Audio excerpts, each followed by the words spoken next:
Bienvenue pour cette deuxième vidéo du deuxième cours. Dans cette vidéo, je vais vous parler du signe de sommation, aussi appelé notation sigma. Alors, qu'est-ce que c'est? Eh bien, la notation sigma, au fond, ça nous permet d'écrire de façon compacte, même élégante, de longues sommes finies ou carrément des sommes infinies.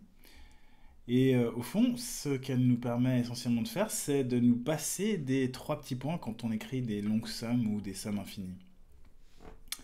Alors, à quoi est-ce que ça ressemble? Eh bien, ça ressemble à ça, en gros. Alors, il y a beaucoup de lettres, c'est du vocabulaire, on va le décortiquer. Mais alors, avant ça, on va se demander qu'est-ce que, au fond, une somme? Une somme, au fond, c'est une suite de termes qu'on ajoute. Alors ici, j'ai déjà dit un mot-clé, c'est le mot de suite, que vous voyez apparaître ici, qui rentre dans la notation sigma. Alors, bien sûr, il y a le symbole de sommation sigma. Il y a aussi une suite, donc, comme je disais. Et puis, à la base et au sommet du symbole sigma, eh bien, on trouve l'indice de sommation, K, ici. Alors cet indice de sommation, il nous dit au fond quels sont les termes de la suite que nous devons considérer, en désignant simplement le premier terme et le dernier terme. Alors, peut-être de façon plus concrète, au fond, cette notation, elle doit être lue au fond comme un algorithme. Ici, j'ai donné un petit exemple. La suite qu'on considère, c'est la suite K, et on fait aller K de 1 à 5, puis on met le symbole de sommation, et du coup, ce que ça veut dire, c'est qu'on ajoute les 5 premiers nombres entiers, 1, 2, 3, 4 et 5, et ça donne 15.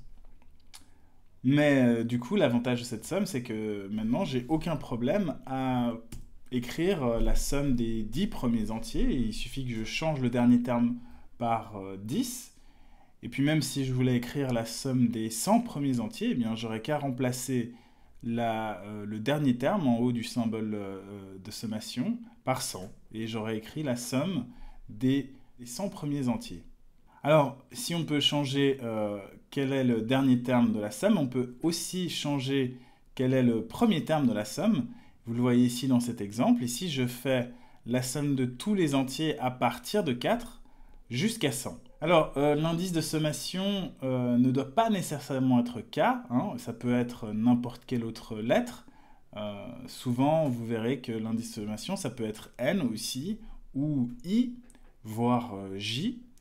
Ça n'a pas d'importance tant qu'on comprend ce qu'on écrit, bien évidemment. Alors, petite subtilité, la suite ne dépend pas nécessairement de l'indice de sommation. Par exemple, ici, eh bien, vous avez une somme qui va de k égale à 1 jusqu'à 10 de c. Alors, c, au fond, ici, n'est pas dépendant de k. Et donc, du coup, c'est comme une suite constante par rapport à k.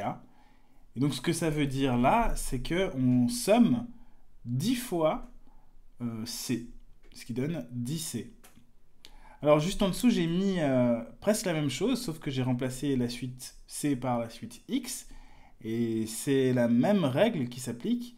Alors j'ai mis X juste pour faire un petit clin d'œil à ce que je vous avais dit dans la vidéo précédente, c'est-à-dire que usuellement on écrit les premières lettres de l'alphabet pour désigner des constantes et les dernières pour désigner des variables.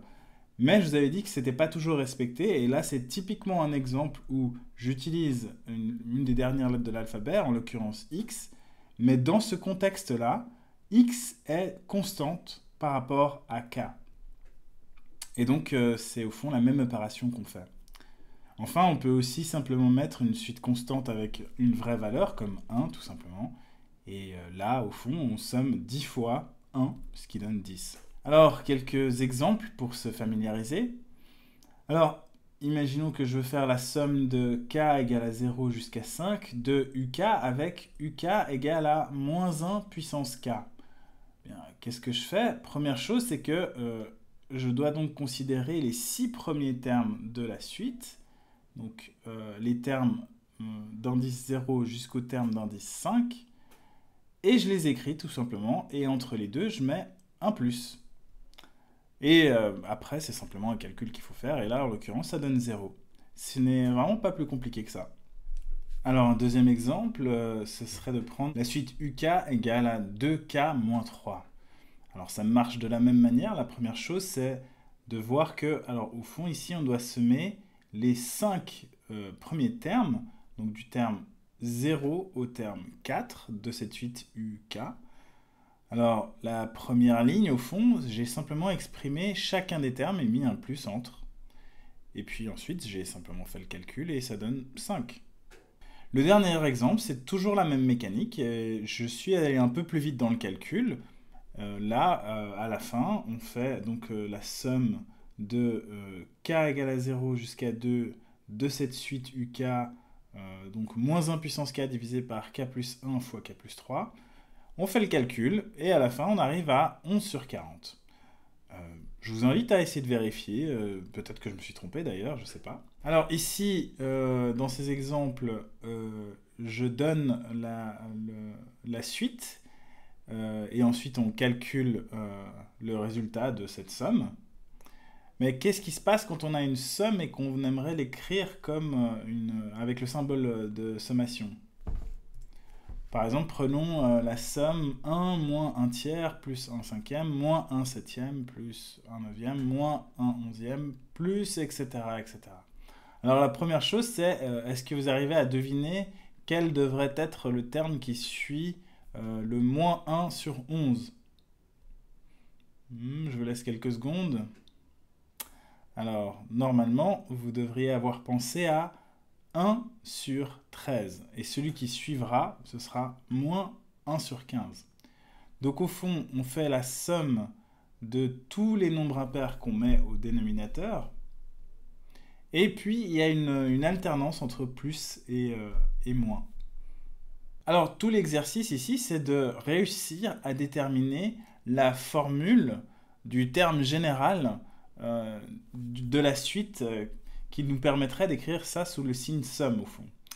Et le long calcul, entre guillemets, que j'ai fait ici, l'explique. Je vous laisse le lire. Mais à la fin, en fait, cette somme, on peut l'écrire comme la somme de k allant de 0 jusqu'à l'infini, de moins 1 puissance k, c'est ce qui va prendre en compte cette alternance de plus et de moins, fois 1 divisé par 2k plus 1. Et le 2k plus 1, ça va nous permettre d'avoir tous les nombres impairs. Alors une dernière remarque avant de conclure, c'est qu'il n'y a pas unicité dans l'écriture en symbole somme. En effet, cette somme que j'ai écrite au début, donc 1 moins 1 tiers plus 1 cinquième, etc., ben elle peut aussi s'écrire comme ça. C'est pas la même somme ou c'est pas la même formule que celle-ci, mais ça donne le même résultat à la fin. Donc faites attention à ne pas croire qu'il y a unicité dans l'écriture. On peut avoir plusieurs manières d'écrire sous le signe somme une certaine somme. Alors voilà, ça conclut cette deuxième vidéo. Dans la prochaine, on va parler de série.